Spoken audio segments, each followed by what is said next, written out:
முதல் வாசகம். மண்ணுலகின் எல்லைகள் யாவும் நம் கடவுள் அளிக்கும் மீட்பை காணும். இறைவாக்கினர் எசாயா நூலிலிருந்து வாசகம்.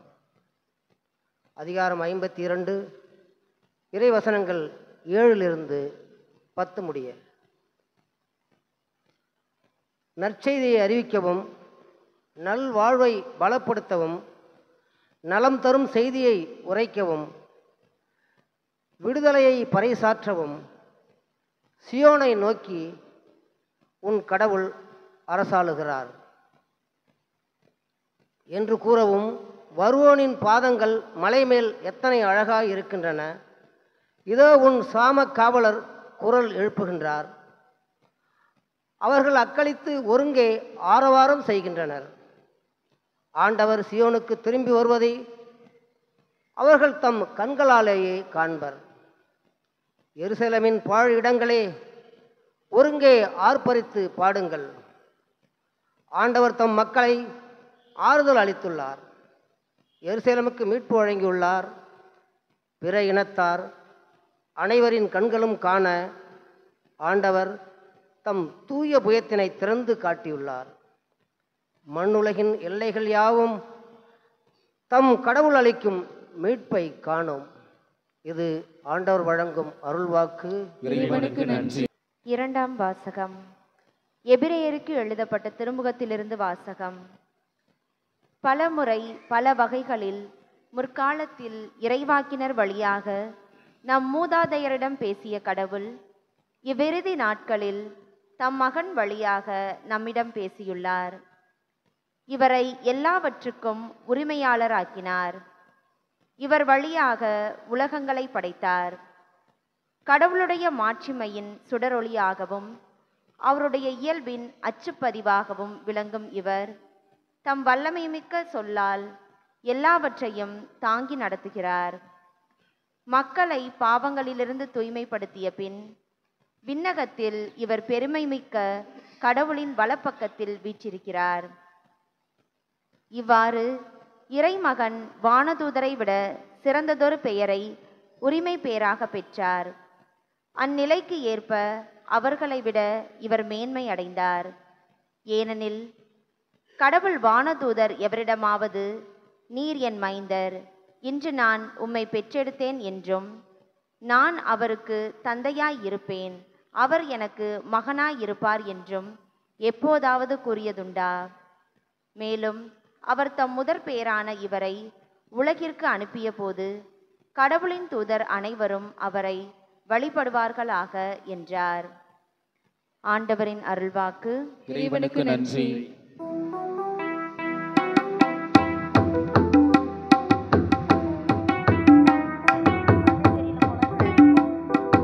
அல்லேலூயா அல்லேலூயா அல்லேலூயா அல்லேலூயா அல்லேலூயா அல்லேலூயா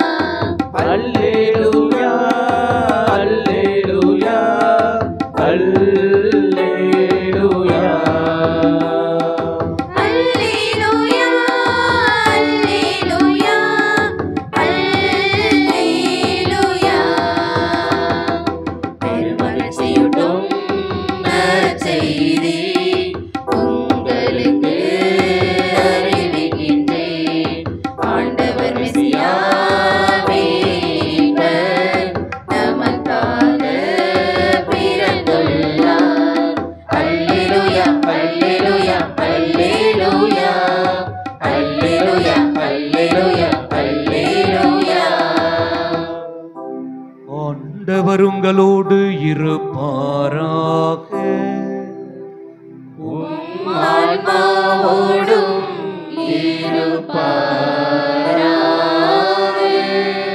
தூய யோவான் எழுதிய பரிசுத்த நற்செய்தியிலிருந்து வாசகம்.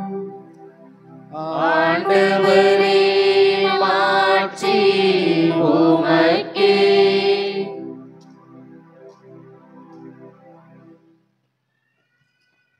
அதிகாரம் 1, இறை வார்த்தைகள் 1-18 வரை. தொடக்கத்தில் வாக்கு இருந்தது, அவ்வாக்கு கடவுளோடு இருந்தது, அவ்வாக்கு கடவுளாயும் இருந்தது. வாக்கு என்னும் அவரே தொடக்கத்தில் கடவுளோடு இருந்தார். அனைத்தும் அவரால் உண்டாயின. உண்டானது எதுவும் அவரால் அன்றி உண்டாகவில்லை. அவரிடம் வாழ்வு இருந்தது. அந்த வாழ்வு மனிதருக்கு ஒளியாய் இருந்தது. அந்த ஒளி இருளில் ஒளிர்ந்தது.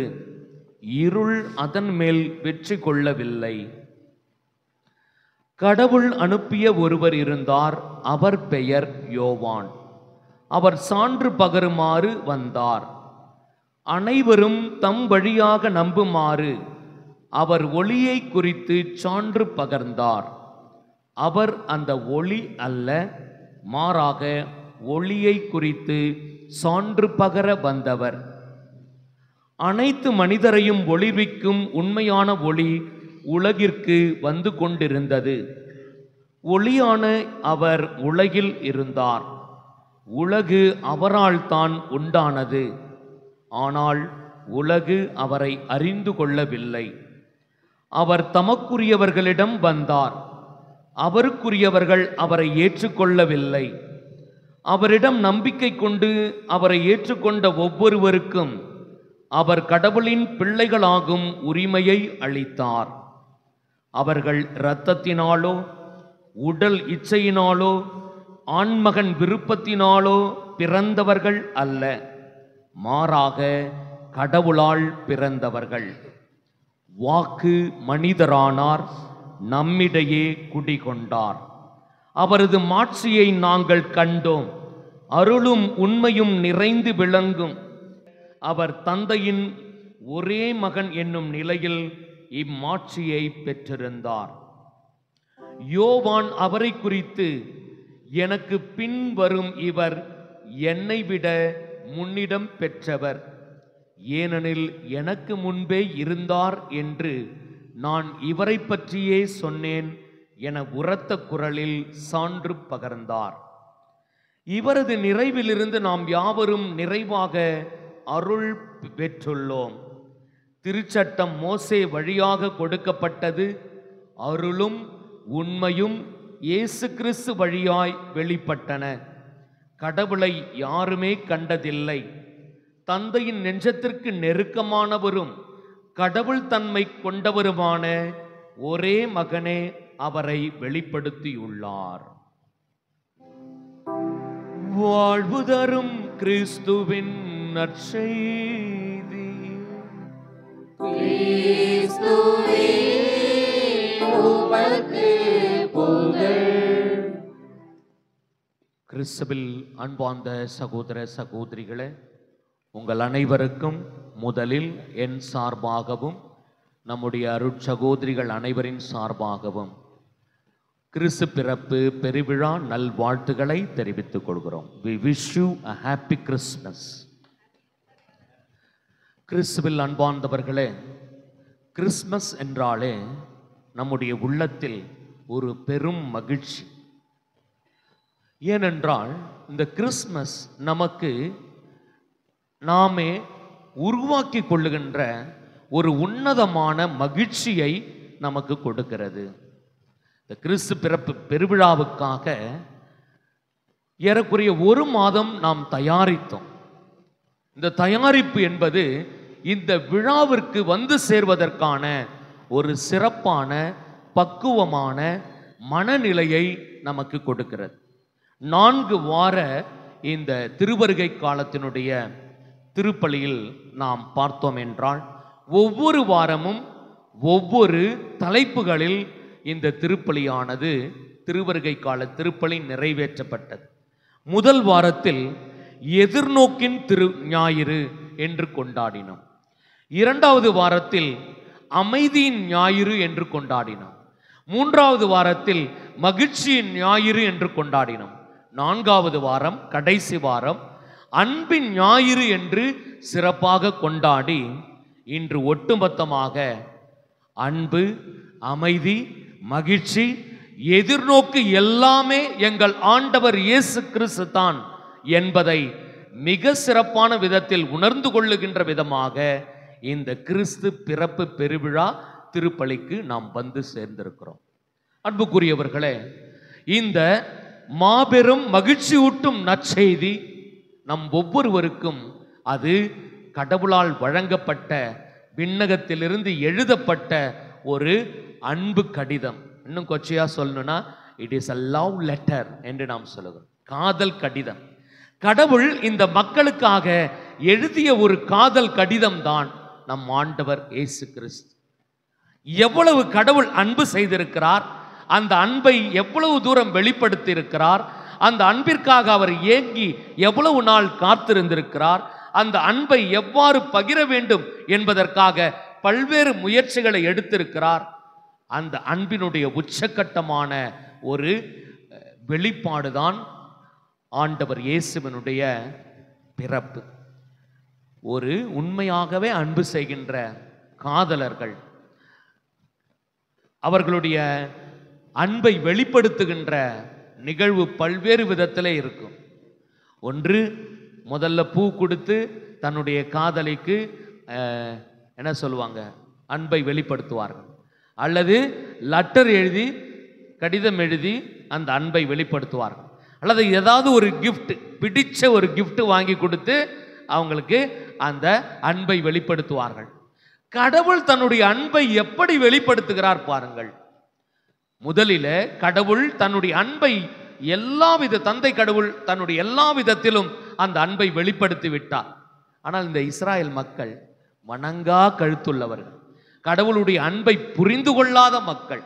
அதனால தான் நாம் பார்க்கிறோம், அவ்வப்பொழுது இந்த இஸ்ராயல் மக்கள் கடவுளை விட்டு விட்டு பாவம் செய்து வேற்று தெய்வ வழிபாட்டுக்கு சென்று விடுவார். வேற்று தெய்வ வழிபாட்டை கடவுள் முற்றிலுமாக அருவருக்கிறார். இவ்வளவுதான் கடவுள் அன்பை பொழிந்தாலும், எல்லா ஆபத்துகளிலிருந்து காத்தாலும், அரசர்களை கொடுத்தாலும், நீதிபதிகளை கொடுத்தாலும், இறைவாக்கினர்களை அவ்வப்பொழுது அனுப்பினாலும், இந்த மக்கள் என்னுடைய அன்பை புரிந்து கொள்ள மாட்டுகிறார்களே என்று சொல்லி கடவுள் கடைசியாக தேர்ந்தெடுத்த ஒரே ஒரு நிலைப்பாடு, அவர் எழுதிய அந்த கடிதம், அந்த காதல் கடிதம் இயேசு. பிரியமானவர்களே, கடவுளுடைய முழுமையான அன்பை வெளிக்கொணர்ந்து நம் ஒவ்வொருவருக்கும் கொடுக்கின்ற இந்த விழாதான் கிறிஸ்மஸ் பெருவிழா. இது அன்பின் விழா என்று நாம் கொண்டாட கடமைப்பட்டிருக்கிறோம். ஏனென்றால் இயேசு கிறிஸ்து வழியாக தன் மகனை அனுப்பினால் மட்டுமே இந்த அன்பை அவர்கள் புரிந்து கொள்வார்கள் என்பதை ஆண்டவர் தந்தை கடவுள் நம் ஒவ்வொருவருக்கும் இந்த கிறிஸ்து பிறப்பு பெருவிழாவில் ஒரு மாபெரும் ஒரு கிஃப்ட் இயேசுவை வழங்கியிருக்கிறார். விண்கலத்தில் 3 பேர் பயணித்தார்கள். Walter, Scott, Irwin.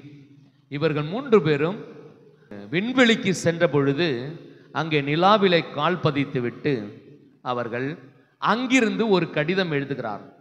அந்த கடிதத்தை விண்வெளியிலிருந்து மீண்டும் கொண்டு வந்து பூமியிலே சேர்க்கிறார்கள். விண்ணகத்திலிருந்து வந்த, விண்வெளியிலிருந்து நிலாவிலிருந்து வந்த கடிதம். அங்கே போய் உக்காந்து ஒரு லெட்டர் எழுதி அந்த லெட்டரை மீண்டும் கொண்டு வந்து பூமியில் அவர்கள் கொடுக்கிறார்கள். அவர்கள் எழுதிய கடிதத்திற்கு மக்கள் எவ்வளவு விலை கொடுத்து வாங்கினார்கள் தெரியுமா? ஏறக்குறைய 96,000 ரூபாய் கொடுத்து வாங்கியதாக நாம் அந்த நிகழ்வில் படிக்கிறோம். அன்புக்குரிய சகோதர சகோதரிகளே, விண்ணகத்திற்கு சாதாரணமாக போய் சென்று, நிலாவிற்கு போய் சென்று அங்கே உட்கார்ந்து ஒரு கடிதம் எழுதி அந்த கடிதத்தை பூமிக்கு கொண்டு வந்து விற்பனை செய்தால் வெறும் 96,000 ரூபாய் தான் கிடைக்கும். ஆனால் விண்ணகத்திலே வாழ்ந்து கடவுள் நிலையில் இருந்த ஆண்டவர் இயேசு விண்ணகத்திலிருந்து இறங்கி வந்து மனிதர்களோடு மனிதராக அவர் குடிகொள்ளுகிறார் என்றால், இயேசுவினுடைய இந்த சிறப்பான உடனிருப்புக்கு, அவருடைய வாழ்விற்கு எவ்வளவு விலை கொடுத்தாலும் இந்த உலகத்தில் தகுதி இல்லை. ஏனென்றால் இயேசுவினுடைய சிறப்பான அமைப்பே, சிறப்பான வருகையே ஒரு மாபெரும் செயல். அன்புக்குரிய சகோதர சகோதரிகளே, தி இன்கார்னேஷன் என்று சொல்லுகிறோம். கடவுள் தன் மக்களை வேறு ரூபத்தில் தேடி வருகிறார் என்று பல சமயங்கள் நமக்கு சுட்டி காட்டுகின்றன. எப்பொழுதும் கடவுள் அவதாரம் எடுக்கின்ற பொழுது இந்த அவதாரங்கள் எப்படி இருக்கின்றன? பூமியில ஏதாவது தீமை அதிகமாக இருக்கும். இந்த தீமையை வேறறுக்கின்றதற்காக கடவுள் வேறொரு ரூபம் எடுக்கிறார். மற்ற மதங்களில் நாம் படிக்கின்ற அவதாரம் எடுப்பது, இந்த அவதாரம் எடுத்துவிட்டு என்ன செய்வார்கள்? அவர்கள் வேலை முடிஞ்ச உடனே மீண்டும் எங்க போயிடுவாங்க? அவங்க பொசிஷனுக்கு போயிடுவாங்க. அந்த கடவுள் நிலையை விட்டு கொடுக்கவே மாட்டார்கள். அதுதான் மற்ற அவதாரங்களில் இருக்கின்ற ஒரு நிலை. ஆனால் இங்கே இயேசு மனு உருவானார், நம்மிடையே குடிகொண்டார். அவர் எப்படி இருந்தார்? அதைத்தான் இன்றைக்கு புனித யோவான் எழுதிய இந்த முதல் அதிகாரத்தில் நாம் வாசிக்கிறோம். ஆங்கிலத்தில் த ப்ரோலாக் ஆஃப் ஜான் என்று சொல்வார். இந்த ப்ரோலாக்ல படித்தோம்னா த ஹோல் தியாலஜி, முழுமையான ஒரு இறையியலை நாம் கற்றுக்கொள்ள முடியும், உள்வாங்கிக் கொள்ள முடியும். தொடக்கத்தில் வாக்கு இருந்தது. இந்த வாக்கு யாரை குறிக்கிறது? இந்த வாக்கு யாரை குறிக்கிறது? ஆண்டவர் இயேசுவை குறிக்கிறது. தொடக்கத்தில் வாக்கு இருந்தது, அது கடவுளோடு இருந்தது. தந்தை கடவுளோடு அவர் இருந்தார்.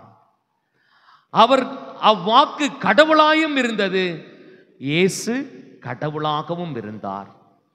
வாக்கு என்னும் அவரே தொடக்கத்தில் கடவுளோடு இருந்தார், அனைத்தும் அவரால் உண்டாயின. இந்த உலகம் படைக்கப்பட்டது இயேசுவால் படைக்கப்பட்டன என்பதை மிக அருமையாக அந்த வாக்கை மிக அருமையாக யோவான் வெளிப்படுத்துகிறார். The eternal logos, the logos என்ற அந்த philosophical term அதை காயின் பண்ணதே கிரேக்க தத்துவ அறிஞர்கள். The eternal logos என்பதை இங்கே மிக அருமையாக நற்செய்தியாளர் யோவான் குறிப்பிடுகிறார். அன்புக்குரியவர்களே, ஏன் இதை சொல்லுகிறேன் என்றால், மற்ற மதங்களில் சொல்லப்படுகின்ற அவதாரங்கள் எல்லாம் அவர்கள் கடவுளாக இருந்துவிட்டு அதே வேறு ரூபம் எடுத்து கடவுளில் போர்வையில் ஒளித்து கொண்டு செய்ய வேண்டியதை செய்யவிட்டு மீண்டும் கடவுளாக அதே நிலைக்கு போய் விடுவார்கள். அந்த நிலையை அவர்கள் இழக்க மாட்டார்கள். ஆனால் இங்கே தொடக்கத்தில் வாக்காக இருந்து கடவுளாக இருந்து நம்மிடையே குடிகொண்டார். அந்த நிலையை இழந்து இயேசு நமக்காக மனிதரானார். அதுதான் நாம் சொல்லுகின்ற இன்கார்னேஷன். கடவுள் நிலையை அவர் வலிந்து பற்றி கொள்ளவில்லை. நமக்காக, நம்மை மீட்பதற்காக அவர் சிறப்பான விதத்தில் இந்த உலகிற்கு அந்த நிலையிலிருந்து தன்னை முழுவதுமாக விட்டுவிட்டு மனித உரு ஏற்கிறார். இங்கே நாம் வாசிக்கிறோம், வாக்கு மனிதரானார், அவர் நம்மிடையே குடிகொண்டார். அவரது மாட்சியை நாங்கள் கண்டோம். யார் கண்டோம்? கூட இருந்த திருத்தூதர்கள் மிக அருமையாக கண்டார். இயேசுவோடு இருந்த அந்த 3 ஆண்டுகள் இயேசுவினுடைய மாட்சியை கண்டார்கள். ஏனென்றால் அவர் கடவுள் நிலையில் இருந்தார். அந்த கடவுள் நிலையில் இருந்த நிலையிலிருந்து விட்டு மனிதரான பொழுது அந்த மனித தன்மையில் அவருடைய மாட்சிமை மேலோங்கி இருப்பதை நாம் பார்க்கிறோம். ஆகவே அன்புக்குரிய சகோதர சகோதரிகளே, இத்தகைய ஒரு மாபெரும் அர்த்தமுள்ள நம்முடைய வாழ்வை மீட்டெடுக்கின்ற விழாவை தான் இந்த கிறிஸ்து பிறப்பு பெருவிழாவாக நாம் கொண்டாடி கொண்டிருக்கிறோம். அன்புக்குரிய சகோதர சகோதரிகளே, இந்த கிறிஸ்து பிறப்பு விழா நமக்கு கொடுக்கின்ற செய்தி என்ன? இன்றைக்கு நாம் எல்லோரும் மகிழ்ச்சியாக இருக்கிறோம். எல்லாரும் மகிழ்ச்சியா இருக்கிறீங்களா? எல்லாரும் மகிழ்ச்சியா இருக்கிறீங்களா? எல்லாரும் மகிழ்ச்சியா இருக்கிறோம். இன்னைக்கு நல்ல ட்ரெஸ் போட்டிருக்கிறோம். புது துணி நமக்கு அப்பா அம்மா அல்லது நாம் வாங்கி கட்டியிருக்கிறோம். கோயிலுக்கு வரணும்னாலே நமக்கு என்ன பண்ணும்? அதுவும் கிறிஸ்மஸ் அன்னைக்கு போயிட்டு சாதாரணமாக வந்துடுவோமா? ஒரு நல்ல புடவை கட்டிட்டு வரணும்.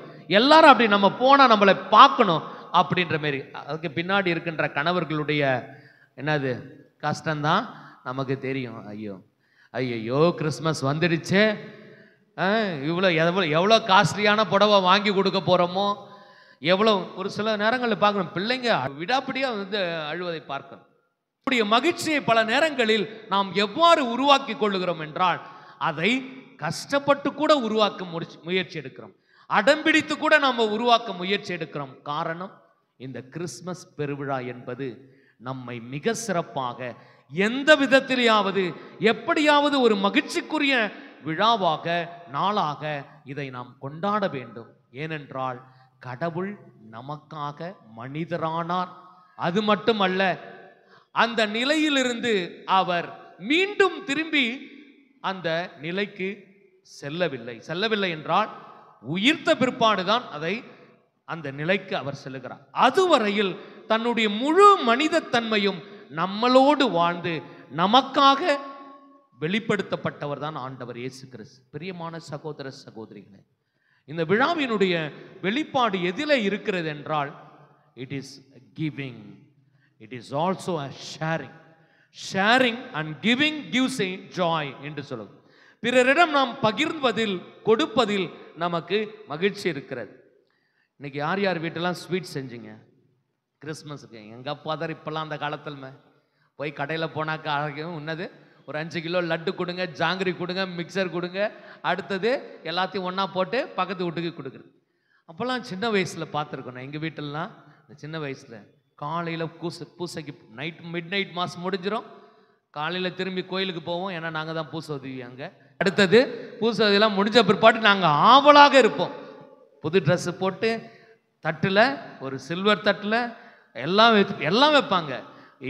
என்னது அந்த என்னென்ன செஞ்சு வச்சிருக்கிறோமோ அதெல்லாம் வச்சு காலை உணவு கூட அதில் வச்சு பக்கத்து வீட்டுக்கு, தெரியாத வீட்டுக்கு, அதுங்க தெருவில் இருக்கிறவங்க எல்லாத்துக்கும் கொண்டு போய் கொடுக்கின்ற ஒரு மகிழ்ச்சி, அந்த சின்ன வயசில் இருக்கின்ற யதார்த்தமான ஒரு மகிழ்ச்சியை நாம் இன்றைக்கு உணர்கிறோமா என்று கேட்டால் நிச்சயமாக இல்லை. கிறிஸ்மஸ் என்றாலே இன்னைக்கு நம்முடைய குடும்பத்தோடு நம்மை சுருக்கி கொண்டோம். நம்முடைய குடும்பத்தோடு நம்முடைய அந்த மகிழ்ச்சியை பகிரப்படாமல் இருப்பதை பார்க்கின்ற பொழுது நம்முடைய கிறிஸ்மஸ் இன்றைக்கு அர்த்தம் உள்ளதாக இருக்கிறதா? ஏதோ கோயிலுக்கு போனோம், ஒரு பூசை அட்டன் பண்ணோம், நன்மை வாங்கணும், வீட்டுக்கு வந்தோம், நாம் மட்டும் ஒன்று கூடி சமைச்சு சாப்பிட்டு படுத்து தூங்குவோம், அடுத்த நாளைக்கு ஏஞ்சி வேலைக்கு போவோம். இதல்ல நம்மிடம் இருப்பதை இன்றைய நாளில் உணவாக இருந்தாலும் சரி, எதுவாக இருந்தாலும் சரி, அதை பகிர்ந்து கொடுப்பது, நண்பர்களுக்கு நாம் கொடுத்து மகிழ்வது, இதைத்தான் கிறிஸ்மஸ் நமக்கு மிக அருமையாக சொல்லுகிறது. அன்புக்குரிய சகோதர சகோதரிகளே, ஒரு ஹோட்டல் ஓனர், அவருக்கு ஒரு அந்த லாட்ஜிங் வச்சிருந்தார். அவருக்கு இந்த யூதர்கள்னாலே பிடிக்காது. அவர் கிறிஸ்துவர், யூதர்கள்னாலே பிடிக்காது. என்ன காரணம்னா, இந்த யூதர்கள் தான் இயேசுவை கொன்று விட்டார்கள். அதனால் அந்த யூதர்களை பயங்கரமாக வெறுப்பார். ஒரு நாள் என்ன ஆச்சு, அந்த ஹோட்டல் மேனேஜர், ஓனர் தன்னுடைய மேனேஜரை கூப்பிட்டு சொல்ல, நீ யாருக்கு வேணாலும் இந்த ஹோட்டலில் ரூம் கொடு, யூதன் எவனாவது வந்தாக்கா என்ன கொடுக்காத, ரூம் கொடுக்கவே கொடுக்காத, அவனை வெளியே சொல்லிடு என்று கடுமையாக சொல்லிவிட்டார். மேனேஜரும் ஓனர் சொன்னதை வச்சுட்டு, யார் வந்தாலும் நீங்கள் யார், நான் கிறிஸ்டியன், நான் முஸ்லீம், நான் இந்து அப்படின்னு வந்தால் எல்லாத்துக்கும் ரூம் கொடுக்கறது. ஆனால் இங்கே பார்த்தா யூதர்கள் யாராவது வந்தாக்கா ரூம் இல்லை, காலி இல்லை, வெளியே போங்க அப்படின்னு சொல்லி அனுப்பிச்சி விட்டுறது. ஒரு பெண் இரவு நேரத்தில் அந்த ஹோட்டலுக்கு வருகிறார். வெளியில் போக இல்லாத சூழ்நிலை. அந்த மேனேஜர்கிட்ட பார்த்து எனக்கு ஒரு ரூம் கொடுங்க அப்படின்னு கேட்குறார். எடுப்பிலே அந்த மேனேஜர் சொன்னான், நீ யாருமா அப்படின்னு கேட்டார். அந்த பெண் சொன்னால், நான் ஒரு யூத பெண், இங்கே இருக்கிறேன், இங்கேருந்து நான் போக வேண்டிய பயணம் வெகு தூரம், அதனால் இங்கே தங்கி விட்டு நான் செல்கிறேன், எவ்வளோ பணமாக இருந்தாலும் நான் கொடுத்துட்றேன், எனக்கு ஒரு ரூம் மட்டும் கொடுங்க அப்படின்னு. அவன் தரமாட்டேன் என்று அடம்பிடிக்கிறான். இந்த பெண் கெஞ்சி கெஞ்சி கேட்கிறான். கடைசியாக அவன் மனம் இறங்கி, சரி நான் ஒரு 3 கேள்வி கேட்குறேன், இந்த 3 கேள்விக்கு சரியா நீ பதில் சொல்லிட்டினா உனக்கு ரூம் கொடுக்குறேன் அப்படின்னு. சரி கேளுப்பா அப்படின்னு சொல்லிட்டு வேண்டாம் வெறுப்பா அந்த பெண்ணு சொல்லுது. உடனே அவன் 3 கேள்வி கேட்குறான். முதல் கேள்வி, இயேசு எங்க பிறந்தாரு? உங்களை தான் கேட்குறேன், இயேசு எங்க பிறந்தாரு? பெத்லகேமில் பிறந்தார் இல்லையா? அந்த பெண்ணும் கரெக்டாக சொல்லிட்டாங்க, இயேசு பெத்லகேமில் பிறந்தார். பெத்லகேமில் எந்த இடத்துல பிறந்தாரு? எந்த இடத்துல பிறந்தாரு? அந்த பெண் மாட்டு தொழுவத்தில் பிறந்தார் அப்படின்னு கரெக்டாக சொல்லிட்டாங்க. 3வது கேள்வி பயங்கர கிரிட்டிக்கலாக கேட்குறான். என்னன்னா, ஏன் மாட்டு தொழுவத்தில் பிறந்தாரு? ஏன்னா அவனுடைய கேள்வின்னா, அந்த காலத்தில் இந்த யூதர்கள் அன்னை மரியாள் குழந்தை பெற்றெடுப்பதற்கு என்ன கொடுக்கல? வீடு கொடுக்கல, ரூம் கொடுக்கல, இடம் கொடுக்கல. இந்த கேள்வியை வச்சு மடக்கி எப்படியாவது அனுப்பிச்சிடலாம் அப்படின்னு அவனுக்கு ஒரு ஆசை. அந்த பெண்ணு கரெக்டாக சொன்னான். அந்த ஹோட்டல் மேனேஜர்கிட்ட என்ன சொன்னான்? உன்னை போல ஒரு முட்டாள் சத்திரக்காரன் ஒரு வந்தான். அவன் என்ன மாதிரி ஒரு யூத பெண்ணு நிறைமாத கர்ப்பிணியா வந்த பொழுது ரூம் இல்லை அப்படின்னு சொல்லிட்டு தர்த்தி விட்டுட்டான். அதனால தான் அவர் மாட்டு கொட்டாயில பிறந்தாருன்னு. இவன் ஷாக் ஆயிட்டான். சரிம்மா, உனக்கு ரூம் போட்டு கொடுத்துறேன்னு கொடுத்தான். பிரியமான சகோதர சகோதரிகளே, நாம் யாராக வாழப்போகிறோம்? நாம் யார் நிலையிலிருந்து வாழப் போகிறோம்?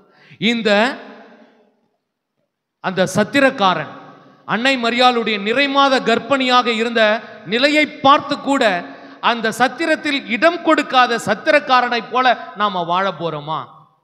அல்லது இயேசு பிறந்த பிற்பாடு இந்த இயேசு குழந்தையை கொல்ல வேண்டும் என்று பதவி ஆசைக்காக, அரசு பிடிக்கின்ற ஆசைக்காக வாழ்ந்த ஏரோதுவை போல நாம வாழ போறோமா? அல்லது இந்த கிறிஸ்து பிறப்பு விழாவில் நாம் அந்த யதார்த்தமாக இயேசு கிறிஸ்துவனுடைய பிறப்பு விழா செய்தியை கேட்ட பிற்பாடு தங்களுடைய கிடையை காத்து கொண்டிருந்த, பாதுகாத்து கொண்டிருந்த இடையர்களைப் போல நாம் வாழ போறோமா? மகிழ்ச்சியாக, யதார்த்தமாக இயேசு நமக்காக பிறந்திருக்கிறார் என்ற ஒரு செய்தியை சொன்ன பிற்பாடு அவர்கள் சென்று வணங்கினார்கள். அது மட்டுமல்ல, இந்த கிறிஸ்து பிறப்பு விழாவை அந்த 3 ஞானிகளைப் போல நாம வாழ போறோமா? இந்த 3 ஞானிகளுடைய பயணம் என்பது சாதாரண பயணம் அல்ல. வேறு வேறு நாடுகளிலிருந்து பயணிக்கிறார்கள். தங்களுடைய நாட்டின் பாதுகாப்பை அவர்கள் இழந்து வேற்று நாட்டில் பயணிக்கிறார்கள். அது மட்டுமல்ல, அவர்களுடைய பயணம் என்பது ஒரு மிகப்பெரிய ஒரு இக்கட்டான பயணம், ஒரு டேஞ்சரஸ் ஜேர்னி என்று சொல்கிறோம். இப்படி ஒரு இக்கட்டான இடர்பாடுகள் நிறைந்த ஒரு மிகப்பெரிய நீண்ட பயணத்தை அவர்கள் பயணித்துவிட்டு இயேசுவினுடைய இந்த இடத்திற்கு வருகிறார்கள். அவரை கண்டு வணங்கி அவருக்கு காணிக்கை செலுத்திவிட்டு இயேசுவை முழுமையாக தங்களுடைய வாழ்க்கையில் உள்வாங்கி நம்பிக்கையோடு செல்லுகிறார்கள். இந்த இருவரை போல நாம இடையர்களைப் போல அல்லது அந்த ஞானிகளைப் போல நம்பிக்கையோடு நாம் வாழ போறோமா? யாரை போல் வாழ போகிறோம்? இந்த கிறிஸ்மஸ் பெருவிழா நமக்கு கொடுக்கின்ற ஒரே செய்தி ஒன்றே ஒன்றுதான். ஆர்ச்சி பிஷப் புல்டன் ஜெய்ஷின் மிக அருமையாக சொல்லுவார். இந்த இடையர்களுக்கும் இந்த ஞானிகளையும் பற்றி சொல்வார். The shepherds don't know anything சொல்லலாம். அதே போல இந்த ஞானிகள் the magi don't know everything. அவங்களுக்கு எல்லாமே தெரியாது, அவங்களுக்கு ஓரளவு தெரியும். ஆனால் the shepherds ஒண்ணுமே தெரியாது. இந்த இடையர்களுக்கு ஒன்றுமே தெரியாது. ஆனால் இயேசுவை போய் அவர்கள் வணங்கினார்கள், மகிழ்ச்சியோடு திரும்பினார்கள், நம்பிக்கையோடு வந்தார்கள். அதே போல இந்த ஞானிகளுக்கு எல்லாம் தெரிந்தவர்கள் அல்ல, அவர்களுக்கு ஓரளவு தான் தெரிந்தது. அதை கண்டுபிடித்து இயேசுவை வணங்கி நம்பிக்கையோடு திரும்பி சென்றார்கள். நாம் இயேசுவை வழிபடுவதற்கு, நாம் இயேசுவை நம்புவதற்கு நமக்கு எல்லாம் தெரியணும் என்ற அவசியம் இல்லை. ஓரளவுக்கு இயேசுவை பற்றி தெரிந்து கொண்டு இயேசுவில் நம்பிக்கையோடு வாழ்வோம். அவர் வாக்காக இருந்தார், வாக்கு மனிதரானார், நம்மிடையே குடிகொண்டார் என்ற மனநிலையில் சிறப்பாக வாழ்வோம், நம்பிக்கையோடு வாழ்வோம். இறைவன் நம்மை ஆசீர்வதிப்பார். ஆமென். அவர் உங்களோடு இருப்பாராக.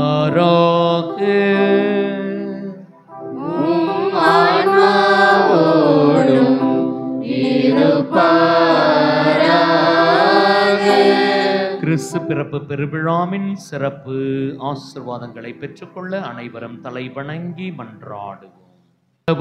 நன்மையின் இறைவன் தம் திருமகனின் மனித பிறப்பால் உலக இருளை அகற்றி அவரது மாட்சிமிகு பிறப்பால் புனிதமிக்க இந்த நாளை ஒளிபித்தார். அவர் உங்களிடமிருந்து பாவ இருளை அகற்றி நற்பண்புகளின் ஒளியால் உங்கள் இதயங்களை ஒளிரச் செய்வாராக. ஆமென். அவரது மீட்பு தரும் பிறப்பின் பெருமகிழ்ச்சி ஊட்டும் நற்செய்தியை இடையர்களுக்கு தம்பான தூதர் வழியாக அறிவிக்க திருவுளம் கொண்ட இறைவன் உங்கள் மனங்களை மகிழ்ச்சியால் நிரப்பி தமது நற்செய்தியின் அறிவிப்பாளர்களாய் உங்களை விளங்க செய்வாராக.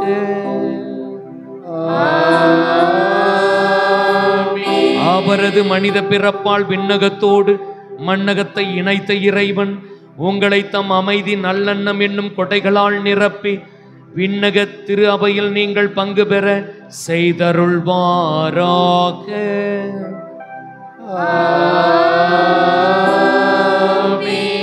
எல்லாம் வல்ல இறைவன் தந்தை மகன் தூயாவியாரின் ஆசி உங்கள் மீது இறங்கி உங்களோடு என்றும் தங்குவதாக.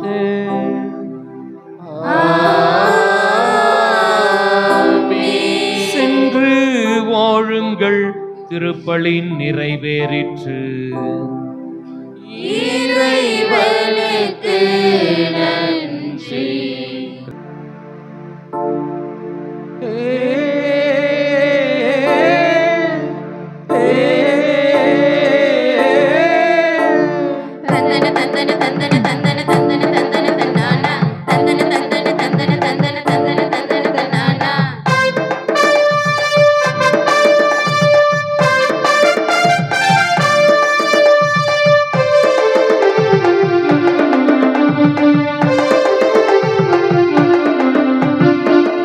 பாலன் பிறந்து விட்டார், நாமும் மகிழ்வோம். தூதர் சொன்ன செய்தி கேட்டு விரைந்து செல்வோம்.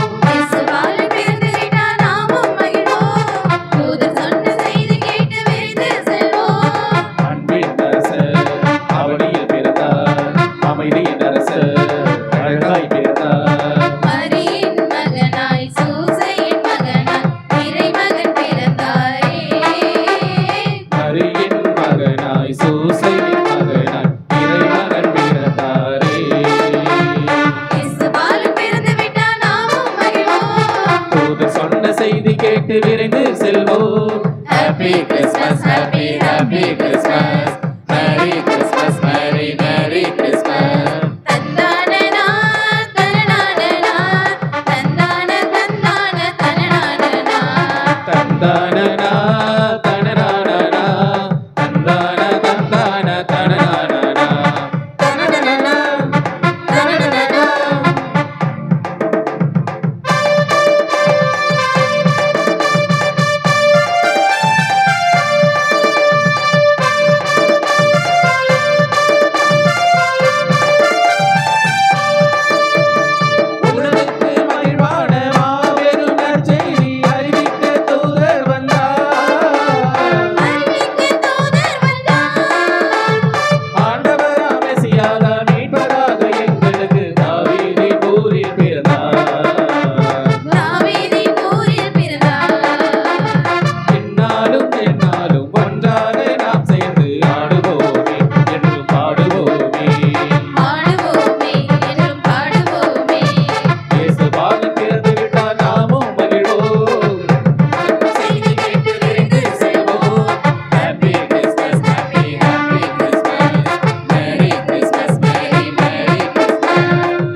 தந்தை மகன் தூய ஆவியின் பெயராலே ஆமென். எங்கள் எல்லோருக்காகவும் நாள்தோறும் காத்திருக்கும் நற்கருணை ஆண்டவரே, நன்றி புகழுமக்கே. நற்கருணை ஆண்டவரே, நன்றி புகழுமக்கே. தந்தை மகன் தூய ஆவியின் பெயராலே ஆமென்.